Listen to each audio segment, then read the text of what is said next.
A nightmare in the mountains. People were seen walking along I-70 through a sea of parked cars after a crash shut down the highway for hours. A person and their dog were killed in that fiery crash near the Eisenhower Tunnel this afternoon. Colorado State Patrol says the person was driving a truck and hauling a trailer. The other vehicle involved was a semi-truck. The driver of that semi was not hurt. And the crash snarled traffic for miles along I-70 at a time when CDOT is already warning of increased traffic. Last year, CDOT says more than 235,000 cars traveled through the Eisenhower Tunnel, and the numbers seem to be trending that way this year. Your reporter Gabriela Vidal spoke with travelers today, and Gabby, you heard from some who said even the detours didn't help.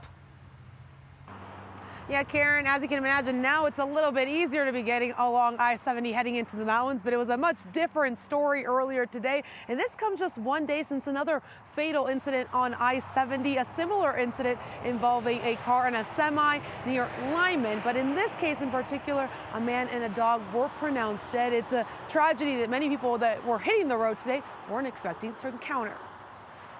A bumpy start to the holiday weekend. We were heading up to Glenwood to have the weekend. We got about, an hour, maybe 30 minutes into our travel, and next thing you know, it's a dead stop. As travelers heading into the mountains encountered hours of standstill traffic following a fatal crash on I-70 near the Eisenhower Tunnel. At least if we're not moving, we're not in the same situation as that poor fellow up there, So kind of try to keep it as positive as possible. Even drivers who changed course taking 285. It's just this the whole way. Say it was just as congested and discouraging. We're heading to Gunnison to go camping. That was going to be like 3.5-hour drive. While some made questionable maneuvers to get out of the traffic, others kept a positive outlook. Putting up a camp and tent in the dark is not fun. So we were going to have plenty of daylight, and now we're going to have to do that. People were walking up and down, saw people throwing footballs. There was one lady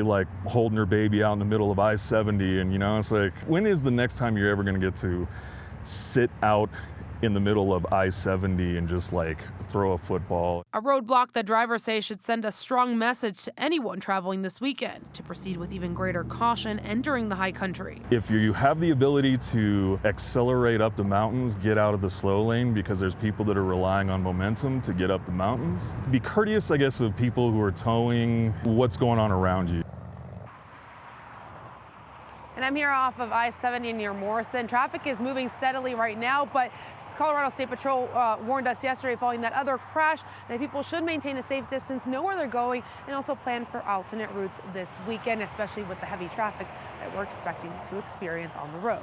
In Morrison, Gabriela Vidal covering Colorado First. Patience will be key for that travel. All right, Gabby, thank you so much. One thing to